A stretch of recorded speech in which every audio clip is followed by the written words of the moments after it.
जब सुने के होई भोजपुरी गाना बस बजे के चाही गाना।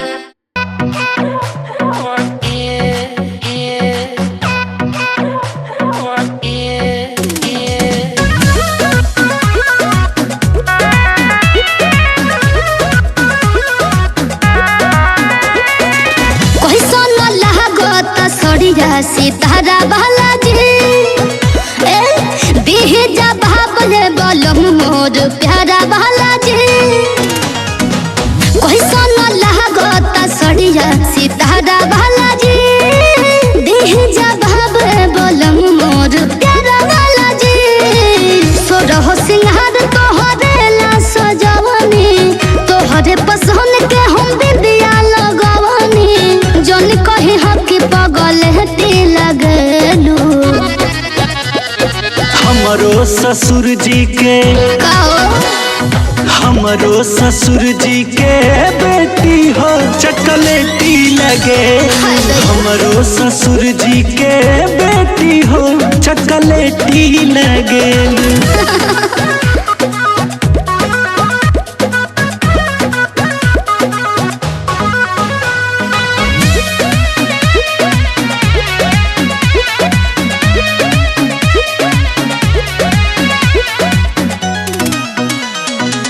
रची रची में हदी लगवनी हम हाथ में लागे नीक बड़ी टीका तहरा माथ में। अच्छा जी ए जी हम रची रची में हदी लगवनी हम हाथ में लागे नीक बड़ी टीका तहरा माथ में। ओठवा में लाली आँख का जरा लगवनी कानवा में बाली के सो गजरा सजवनी कह खूबसूरती के खेती लगेलू बोला ना।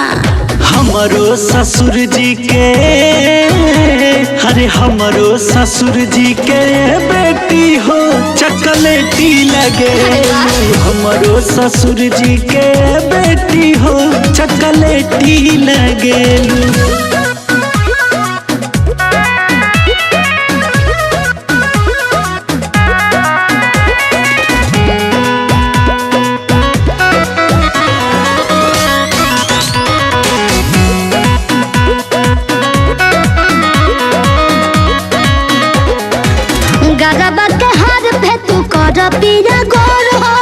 तोहरा जैसन दुनिया में केहू नहीं खे और हो।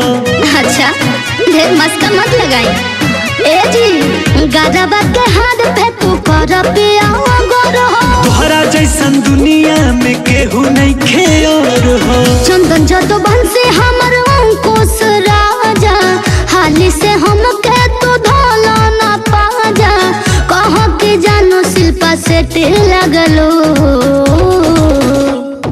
हमरो ससुर जी के हमरो ससुर जी के बेटी हो चकलेटी लगे। हमरो ससुर जी के बेटी हो चकलेटी लगे। हमरो ससुर जी के हमरो ससुर जी के बेटी हो चकलेटी लगे। हमरो ससुर जी के बेटी हो चकलेटी लगे।